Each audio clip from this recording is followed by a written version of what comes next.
চারটে ভূত আমাকে চারদিক থেকে ঘিরে ফেলেছিল। আমি নড়তে পারছিলাম না। হঠাৎ আমার মনে পড়ে সেই আগুনের কথা। আমি গলার হাড়টা খুলে আগুনে ছুঁড়ে মারি।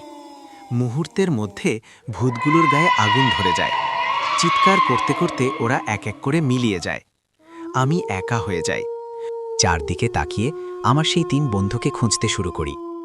কিছু দূর যাওয়ার পর দেখি ওরা ঘুমের ঘরে মাটিতে পড়ে আছে। আমি ওদের পাশে বসে এক এক করে ডাকতে থাকি। কিছুক্ষণ পর একজন উঠে বসে, তারপর ধীরে ধীরে বাকি দুজনও উঠে দাঁড়ায়। আমরা আবার 4 জন একসাথে হয়ে যাই। বাড়ি ফেরার জন্য আমরা সেই গাড়িটা খুঁজতে থাকি, যেটা জঙ্গলে এসে নষ্ট হয়ে গিয়েছিল। হঠাৎ সামনে গাড়িটা চোখে পড়ে। আমি ডালা খুলে গাড়িটা ঠিক করি। গাড়ি স্টার্ট নেয়। আমরা সবাই গাড়িতে উঠে বসি আর ফুল স্পিডে জঙ্গল পেরিয়ে বেরিয়ে আসি।